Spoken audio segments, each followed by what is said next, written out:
Professionals. This next topic was a little bit changed with the signing of Quentin Jefferson this morning. But before they had signed Quentin Jefferson, it had looked for the most part, and even with the Jefferson, they're just replacing Jordan Elliott with him. They decided to run it back essentially in year 2 with Jim Schwartz. Swap out Taki for Jordan Hicks, swap out Jordan Elliott for Quentin Jefferson, but they brought back Hurst, they brought back Harris, Za'Darius. Essentially, the bare bones of this defense looks very similar heading into 2024 right now as it did in 2023. We had talked about the potential of a splash signing, whether it was Christian Wilkins, Jonathan Grenard, Bryce Huff, whoever. Brown said, no, we're good. We're going to make some marginal moves. Right. Smaller They didn't money. make any significant, any difference maker players on defense. Well, they could be difference makers, but not big picture difference makers that are going to change the complexion of how you run a defense. Okay. So Go with ahead. that being said, Yeah. do you agree with the strategy or the idea that the Browns should run it back essentially defensively in 2024? I personally don't have a problem with how the Browns have done it. Now, I do think the Browns defense, when you look back at the season, it wasn't as good as I think we thought it was. Does that make sense? Or no? I think that's fair. I think it's fair. Are you laughing because it sounds funny or because you disagree? No, it sounds funny. It does sound funny. It wasn't as good as we thought it was. I think, on the other hand, it wasn't as bad, obviously, as how they played against Houston. Yeah. The season ended with a sour taste because the defense was embarrassingly bad against Houston. And you think of for a lot of the season, we were talking about the Browns. Are they an all-time defense? Are they an all-time? Well, all-time defense don't get boat raced in their first playoff game. Correct. And that's exactly what happened. So I guess how you feel about them running it back is how you feel about what they really are on defense. Because if you think they're really a top 5 defense, then yeah, run it back. If you don't, if you think they were a little fraudulent, then maybe they shouldn't have run it back. So I'll put it to you guys. Jason, go ahead. Well, it was really think? the home road splits that was so odd, and I've never gotten a good answer as to what they came up with. It was so strange how much better they were at home than they were on the road, and a little bit of differential, fine, but it was ridiculous how much. There it is there, Right. the home road splits. I mean, Don't you think a good part of that is just who they played on the road versus at home? maybe, but The number is extreme. I mean, Yeah. the difference is extreme. When I said, the quality of opponents on the road, yeah, it was better. That accounts for some of it. right. But And they played better quarterbacks on the road than they Yeah. did at home. That accounts for some of it. Yeah. But this is drastic. right. So, and it's the same number of games, and 1,000 yards Yeah. more on the road than at home is nutty. Yeah. So really, I think they got to get to the root of that. In terms of the personnel and scheme, no, we just got done saying, look how deep they are at all these different positions. I think they're fine, of course. And you would expect a leap in year 2 of this system. Now that they know the system, now Yeah. that you know where you're supposed to be, and you know your responsibilities. Right? Isn't there supposed to be a leap in year 2 of a system and a scheme, especially when you have all this continuity of most of the key Right. guys back and Hicks and Jefferson at this point are the only new guys on the defense. you know the language now, you know your responsibilities. It should be better this year. Yeah, I mean, listen, DeAnthony Bell sat right in this chair, or maybe it was a chair over, sat in that chair, and he said that next year we should be much better because it's year 2. And like I said, I think the biggest difference for me from last year and this past season was Jim Schwartz, not his new philosophy and whatnot or whatever they ran on defense. That's not what the biggest difference was. It was the mindset that he instilled in them. I thought that was the thing. The one thing, when you watch the Browns before last season, I didn't think that they were always the toughest team. I didn't always think that they had the best attitude. I always thought that sometimes, like Pittsburgh and Baltimore would out-physical them in games. This was the first year that I said, no, I think the Browns are the aggressors. They are the more physical bunch. Right. And DeAnthony Bell confirmed that for me. And I'm okay with them running it back because I think now the body of these players are seasoned is the word. The first time you go through something, your body that's different than what your body is used to, your body breaks down. And I think that's what happened over the course of the season. They weren't used to being the physical team. They were more finesse guys.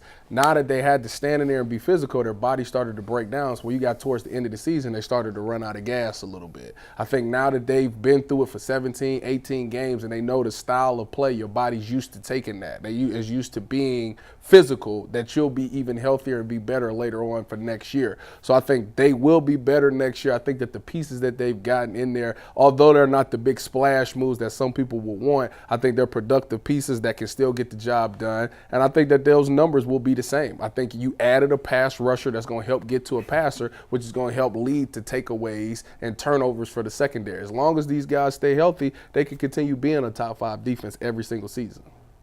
I agree with you guys. I mean, I'm comfortable with essentially running it back. And I like the Jordan Hicks addition. I like the Quentin Jefferson addition. What do you make, though, Tyvis? Like, I know it's been a while. We talked about it. But thinking back now, a couple months later, what happened in that game against the Texans? Like, how was the defense that bad in that game? Well, DeAnthony Bell will tell you the same thing that everybody else tells you. They just had a bad day on the wrong day. I mean, when I look at it, I just think that I thought the Texans did a really good job. First of all, the pass rush didn't seem like it was there. No. You know, you thought in the playoffs they would turn it up a notch, and it was kind of like, I guess towards the end of the season, outside of Alex Wright, the pass rush really wasn't getting home like that. Well, so Miles got almost no sacks. Exactly. So it was like the pass rush kind of died down. And what happens when the pass rush down? Now the secondary has to cover a little bit more, do a little bit more than they're used to doing. Mm-hmm. And I think the Texans was buying that extra second and scheming guys open on plays. And I just think the secondary wasn't used to doing that. They were used to, listen, I got to stay on my man for 3 to 4 seconds. By that time, the D-line will probably win and the ball will be out. And that wasn't the case with the Texans, and I think that paid dividends, and that's why, you know, guys started getting beat on routes and stuff like that because it's just things we're used to. I always go to the play where G. New got beat by Nico Collins, and I broke it down, and I remember that there was a motion in the play by Nico Collins. G. New took his time getting over there, getting set. When you get motion in the NFL, you got to get set now. Because if you don't and you're still moving around, now you try to get set and the guy's already gone. And I think he fell victim to that. Yeah. In that play, Nico Collins ran a sluggo, which is a slant and go. And in G New's mind, if he runs a slant, you know, by the time he even thinks to run a go route, pass rush should be there. The ball should be out. He got to look away. Well, that pass rush didn't get there, so he got a clean go, and now it's a big play. So I think that's – ultimately, to me, it came down to the pass rush. You know, so many times, guys, we've had conversations in the last 2 months about, you know, on the offensive side and said, well, we could talk about wide receiver, whatever. The bottom line is if Deshaun Watson doesn't play well, then it doesn't matter. To a lesser degree, but still a fairly high degree, I think, it all comes down to Myles Garrett, right? Like, what? Are you insinuating that Myles Garrett is more important than Joe Flacco was back then? No. Yeah. I mean, the quarterback's always the most important player. Stop it. But what I'm saying is, for the first 3 quarters of the season, even with the home and road splits, for the first 3 quarters or the first 2/3 of the season, the defense was dominant almost every game. Mm-hmm.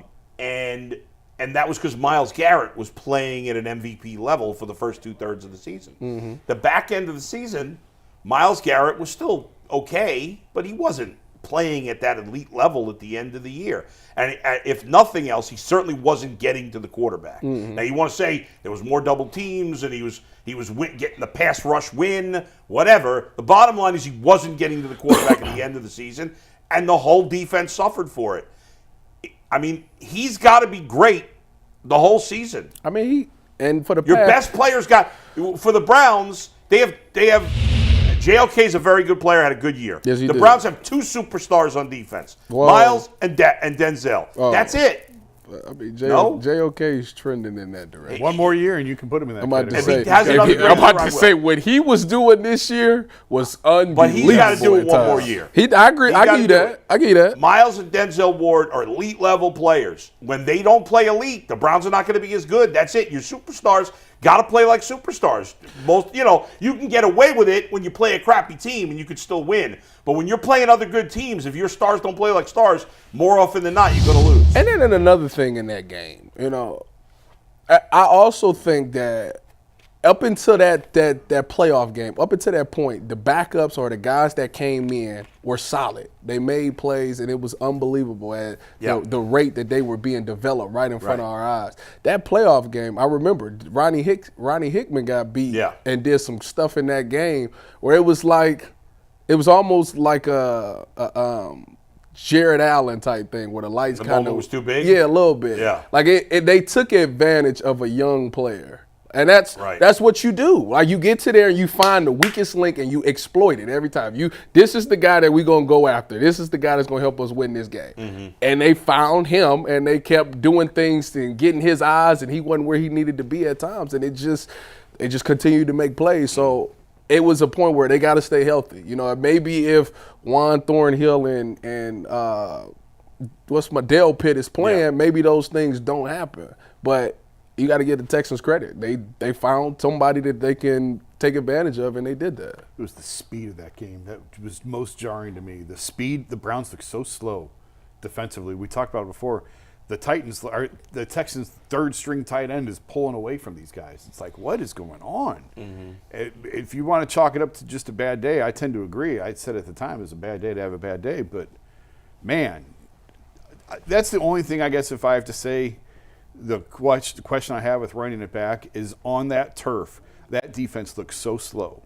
And we'll have to wait and see if that happens again, and we'll determine if it was just a bad day or if there was something more to it. If they're just not it's not like they've gotten any faster on the defense. No, they haven't. No. They're not. I wouldn't say they slow. That day they were. That day, yeah, because when that tight end rolled on them like that, I couldn't believe it. And it wasn't just that I couldn't believe it. But that was the most glaring. Yeah. And just being on that turf, it was noticeable, and I'm sure they had other games on turf last year that I'm not thinking of. But maybe that's why you see them making some of the moves that they're making to get guys in there that maybe they can have more of a rotation so they can be fresher for down the line. Right. Maybe it also shows you how important home field advantage is.